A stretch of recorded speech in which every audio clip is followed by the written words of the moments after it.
15 अक्टूबर का एहतजाज रियासत पूरी कुव्वत से रोकेगी। किसी सूरत पीटीआई को इस्लामाबाद पर यलगार करने नहीं देंगे।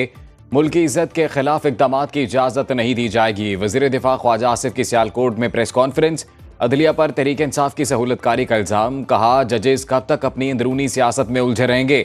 आज के इक़दाम तारीख में इनके किरदार का तयन करेंगे। पीटीआई इंतशार फैलाने से बाज नहीं आ रही। बार बार खैबर पख्तूनख्वा से यलगार हो रही है। ये लोग एक बार फिर 9 मई करना चाहते हैं। अदलिया पीटीआई की एहतजाजी कॉल का नोटिस ले।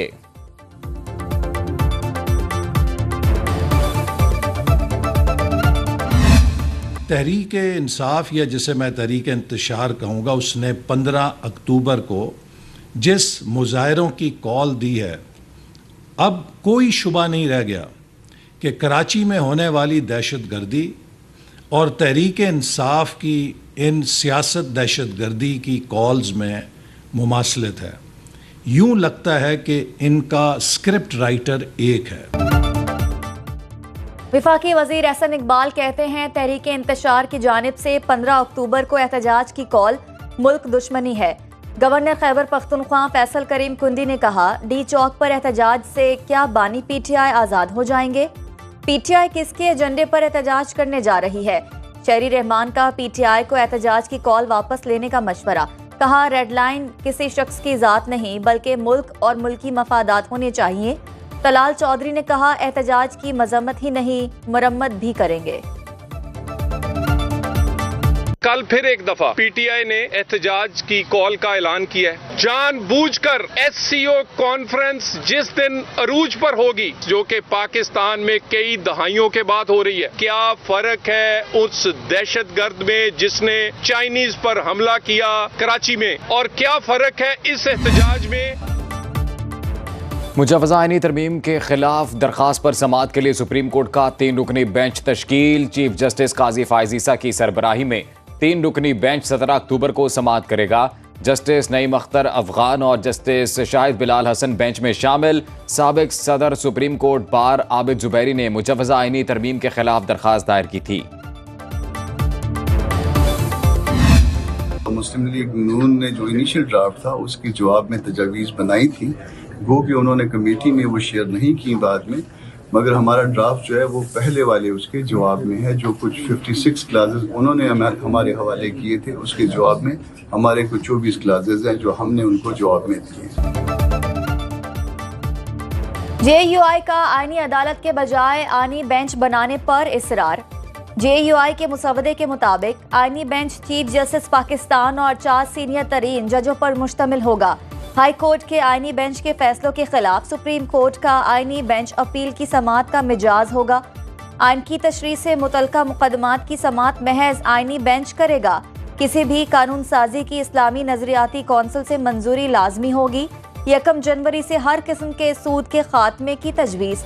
सेनेटर कामरान मुर्तज़ा की जरदारी हाउस में शहरी रहमान और मुर्तज़ा वहाब से आईनी तरामीम पर मुशावरत। पार्लियामेंट की खसूसी कमेटी इजलास अब 17 अक्टूबर को होगा। गवर्नमेंट ने अपना एक ड्राफ्ट हमारे साथ शेयर किया है, इसी तरह जेयूआई ने भी एक ड्राफ्ट हमारे साथ शेयर किया है। लेकिन हमारी तरफ से उनका यही कहना था कि इस पे कोई अपनी बात भी करनी है तो बात तब होगी जब हम खान साहब से मिले हों, हमने डिस्कस किया हो, पार्टी ने आपस में डिस्कस किया हो। ये एक कैंगरू कोर्ट बनाने जा रहे हैं, यानी कि ऐसा रबर स्टैम्प कोर्ट जिसके 5 के 5 जज साहिबान प्राइम मिनिस्टर के अपॉइंटेड हों। तहरीक इंसाफ ने आईनी अदालत की तजवीज़ मुस्तरद कर दी। चेयरमैन पीटीआई बैरिस्टर गौहर कहते हैं आईनी अदालत के नाम पर रबर स्टैम्प कोर्ट बनाई जा रही है। जब तक बानी पीटीआई से मुलाकात नहीं होती हम अपना मुसवदा नहीं देंगे। सेनेटर अली जफर ने कहा हुकूमत के पास नंबर गेम पूरी नहीं, मामला आगे नहीं बढ़ सकता। खुसूसी कमेटी में हुकूमत और अपोजिशन के दरमियान तल्ख जुमलों का तबादला। हुकूमत का 15 अक्टूबर के एहतजाज की कॉल पर इजहार तशवीश। उमर अयूब बोले हुकूमत ने फस्तायत की इंतहा कर दी। पुरअमन एहतजाज हमारा आईनी हक है। वजीर कानून आजम नजीर तारण ने कहा इजलास आईनी तरमीम के लिए है, गिरफ्तारियों की बात बाद में कर लेंगे।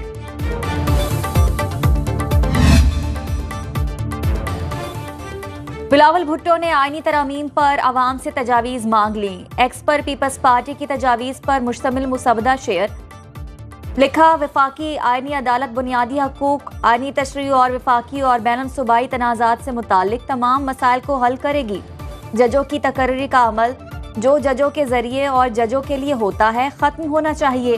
पीपल्स पार्टी आईनी तरमीम पर वसी तर इत्तफाक राय के लिए सियासी जमातों, बार एसोसिएशंस और सिविल सोसाइटी से राब्ते कर रही है। अवाम की जानिब से जायज़ और मानी खेज तजावीज़ का खैर मकदम करता हूँ। आईनी तरमीम के हुकूमती मुसवदे के अहम नुकात सामने आ गए। मुजवजा तरमीम के मुताबिक वफाकी आईनी अदालत चीफ जस्टिस समेत 7 अरकान पर मुश्तमिल होगी। आईनी अदालत के चीफ जस्टिस और 2 सीनियर तरीन जजेस रुकन होंगे। चीफ जस्टिस एक रिटायर्ड जज को नामजद कर सकेंगे। वजीर कानून, attorney general, Pakistan bar council का नुमाइंदा शामिल होगा। पार्लियामेंट के दोनों ऐवानों से हुकूमत और अपोजिशन से 2-2 अरकान लिए जाएंगे। वफाकी आईनी अदालत का फैसला किसी अदालत में चैलेंज नहीं हो सकेगा। सूबाई अदालतें चीफ जस्टिस, सूबाई वजीर कानून, बार काउंसिल के नुमाइंदे पर मुश्तमिल होंगी। जज की अहलियत रखने वाले के लिए नाम पर मुशावरत के बाद वजीर आजम मामला सदर को भिजवाएंगे।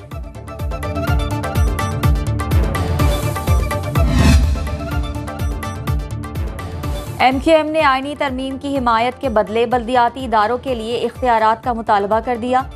MQM वफ़द की इस्लामाबाद में वज़ीर आज़म शहबाज शरीफ से मुलाकात, मौजूदा सियासी सूरत हाल पर तबादले ख्याल। MQM रहनुमाओं ने कहा कि बल्दियाती इदारों को बाइख्तियार बनाने के लिए MQM के मुसवदे को भी आईनी तरमीम का हिस्सा बनाया जाए। नायब वज़ीर आज़म इसहाक डार की क़यादत में आज हुकूमती वफ़द MQM को आईनी तरमीम पर एतमाद मिलेगा।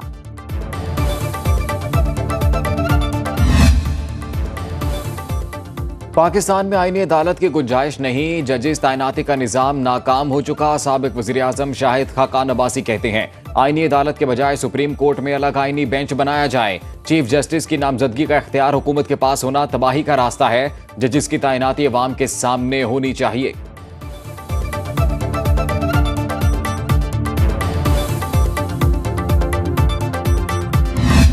तहरीक फसाद ने पाकिस्तान की रियासत के खिलाफ ऐलाने जंग किया है। इनके अपने MNA जो हैं, उनके रिश्तेदार अब जो है वो बयान जारी कर रहे हैं, उनके वीडियो बयानात सामने आ रहे हैं जिसके अंदर वो कह रहे हैं कि उनके लोग हैं, उनको अगवा किया गया है।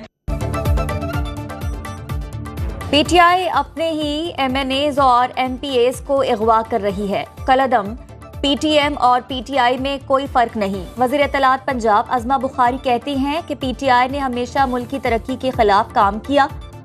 ये लोग अपने एजेंडे की तकमील के लिए किसी भी हद तक जा सकते हैं। SCO इजलास के मौके पर इस्लामाबाद पर यलगाल करने वाली जमात सियासी नहीं दहशतगर्द है।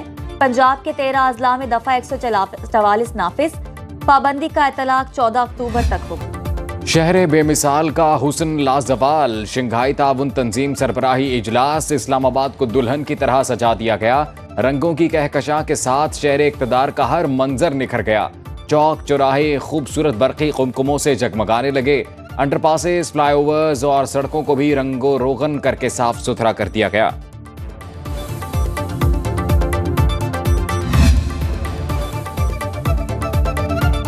रियाद में पाक सऊदी 2 तरफा दिफाई सनती फोरम का 7वां इजलास। ISPR के मुताबिक पाकिस्तान ट्राई सर्विसेज वफ़द की क़यादत chief of general staff lieutenant general Mohammad Awais Dastgir ने की। सऊदी वफ़द की क़यादत मुअव्विन वज़ीर दिफा इंजीनियर तलाल बिन अब्दुल्ला ने की। मुलाकात में chief of general staff lieutenant general Mohammad Awais Dastgir की रॉयल सऊदी डिफेंस फोर्सेस की सदादे कार में इजाफे के लिए मुसलसल ताउन की यकीन दहानी। सऊदी मुअज़्ज़िज़ीन ने दहशतगर्दी के खिलाफ जंग में पाकिस्तान की कामयाबियों और कुर्बानियों को सराहा। हमारी हमेशा से ये अप्रोच है कि रियासत के लिए ये मसला नहीं है कि एक कोने से स्टार्ट करें और दूसरे कोने तक कोई मिलिट्री ऑपरेशन करें। मैं अक्सर कहता हूं कि we don't need any military operation. हम उनकी कैपेसिटी इतनी नहीं है कि हमें मिलिट्री ऑपरेशन करना पड़े। हमारी पैरामिलिट्री फोर्सेस और इंटेलिजेंस जो हैं वो ये कैपेसिटी रखते हैं। बलूचिस्तान में मिलिट्री ऑपरेशन की जरूरत नहीं, दहशतगर्दी के खात्मे के लिए पॉलिसी का तसलसल लाजमी है। वज़ीर आला बलूचिस्तान सरफराज बुगटी की मीडिया से गुफ्तगू, कहा मेरे इस्तीफे से दहशतगर्दी रुकती है तो एक लम्हा नहीं लगाऊंगा। एपेक्स कमेटी का इजलास बुलाया है, सिक्योरिटी प्लान का सिरे नौ जायजा लिया जाएगा।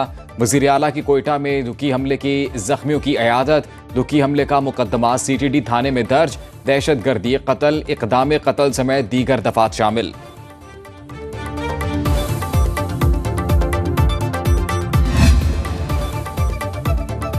वज़ीर आला पंजाब मरीम नवाज की जुबली टाउन लाहौर में निजी अस्पताल आमद। नए इमरजेंसी ब्लॉक का इफ्तिताह किया। ज़ेरे इलाज बच्चों की खैरियत दरियाफ्त की। मरीजों से अस्पताल में दस्तयाब सहूलतों के बारे में पूछा। मरीम नवाज का कहना था कि पंजाब के हर अस्पताल को बेहतर से बेहतर करना चाहती हैं। सरकारी अस्पतालों में 90% अद्वियात मुफ्त फराहम की जा रही हैं। सेहत का मामला इंसानी जिंदगी से जुड़ा है, गफलत बर्दाश्त नहीं की जा सकती।